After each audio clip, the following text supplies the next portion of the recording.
Thankful naman ako na hindi scam. Maraming mga hindi maayos na contractor pero isa si Hekdes sa mga nag-deliver. Like what I've said last time, ano naman siya, madali siyang makausap. Yung mga concerns and other, madali siyang na-address. Okay naman si Hekdes.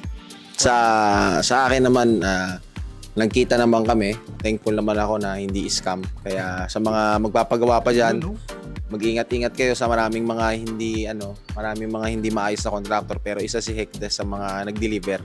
Kaya okay, goods. Siguro ang pinaka-improvement lang na yung initial planning na kung ano yung nasa plano, as much as possible sundin natin yun. Tapos yun lang, meron lang kami light na kailangan na isa pag-angat nga ng lupa. Pero nagawa naman natin ng paraan na pagkasunduan naman yung next step. So yun lang. Sa initial planning lang siguro nagkulang. Sabi yung more coordination lang talaga. Para lesser yung mga amendments na ginagawa natin. Hindi yung every time na may meeting is may panibagong amendments. Tulad ng sabi ni Bossing, stick tayo sa plan pero hindi naman talaga maiwasan na magkakaroon ng changes pero sana minimal lang. Siguro I'll rate this 9 to 10 naman. Given naman na na-deliver naman. May mga sobrang minor lang ng mga changes na kailangan gawin na magiging 10 of 10 yan pag na-deliver nyo na yung sa punch list natin na gagawin.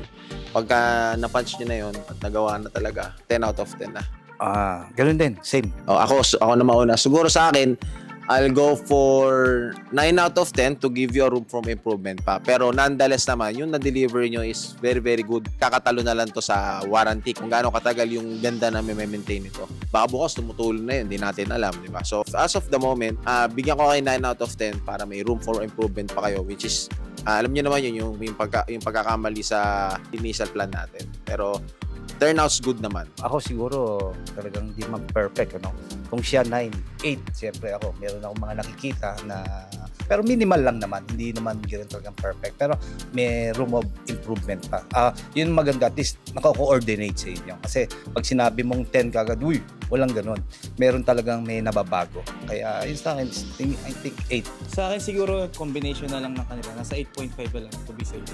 Ang natin dito kasi, from the beginning is yung coordination, then yung mga amendments, then yung mga follow-ups, then yung pag natapos yung project, meron tayong tinatawag na after project na warranty. Then yung mga pag-visit nyo din, since syempre sigurado bibisita kayo rito, i-check nyo rin yung unit. So, ang may bibigay ko is 8.5 para at least meron pa rin tayong room for improvement.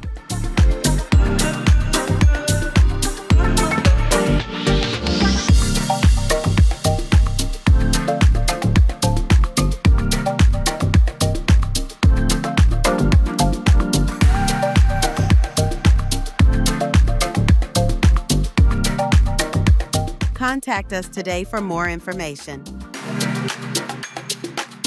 Follow us on Facebook, Instagram, TikTok, and YouTube.